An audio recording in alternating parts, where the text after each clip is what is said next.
The story of the Book of Numbers. The Book of Numbers is the fourth book of the Bible and part of the Torah, Pentateuch. It tells the story of Israel's journey through the wilderness from Mount Sinai to the edge of the Promised Land. The book is called Numbers because it begins and ends with a census of the people, but its deeper message is about faith, obedience, rebellion, and God's faithfulness despite human failure. A nation prepared for the journey. The story opens at Mount Sinai, where God commands Moses to take a census of the Israelites. Each tribe is counted and arranged in an orderly formation around the Tabernacle, the dwelling place of God among his people.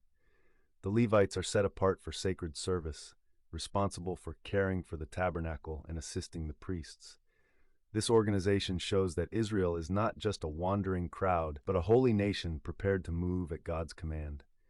God provides laws to maintain purity, justice, and order within the camp. When the cloud of God's presence lifts, the people are to move. When it settles, they are to stop. Their journey is meant to be guided completely by God. Complaints and rebellion in the wilderness. Soon after leaving Sinai, the people begin to complain. They grumble about hardships, food, and leadership, longing for the comforts of Egypt. God provides manna from heaven, but their dissatisfaction reveals a lack of trust.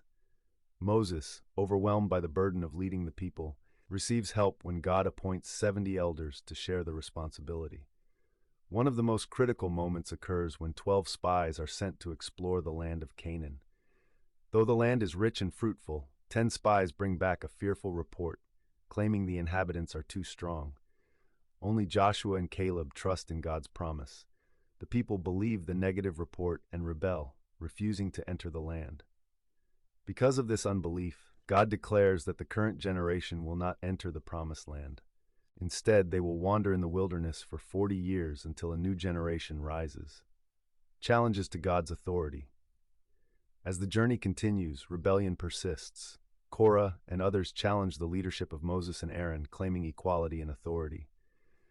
God responds decisively, confirming Aaron's priesthood and showing that leadership is appointed by him, not seized by human ambition. Another significant failure occurs when the people complain again about water. In anger, Moses strikes the rock instead of speaking to it as God commanded. Though water flows and the people are saved, Moses' disobedience costs him the privilege of entering the Promised Land, God's protection and blessing. Despite Israel's repeated failures, God continues to protect and guide them. When fiery serpents strike the people because of their sin, God provides healing through a bronze serpent lifted on a pole, symbolizing salvation through faith. The story of Balaam further reveals God's sovereignty. Hired to curse Israel, Balaam is unable to do so. Instead, God turns every curse into a blessing.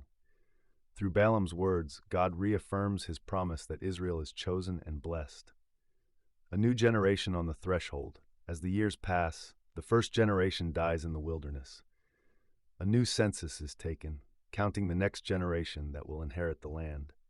God gives instructions about dividing the land, appointing Joshua as Moses' successor, and continuing proper worship and obedience. The book ends with Israel camped on the plains of Moab, just across the Jordan River from Canaan. They are no longer slaves or wanderers without purpose, but a people shaped by discipline, tested by the wilderness, and sustained by God's faithfulness. The message of Numbers. The book of Numbers teaches that God is faithful to his promises, even when his people are unfaithful. It warns of the consequences of unbelief and rebellion, while also revealing God's mercy, patience, and guidance. Above all, it shows that the journey with God requires trust, obedience, and perseverance on the path he sets before his people. Don't forget to like, subscribe, and share your thoughts in the comments below.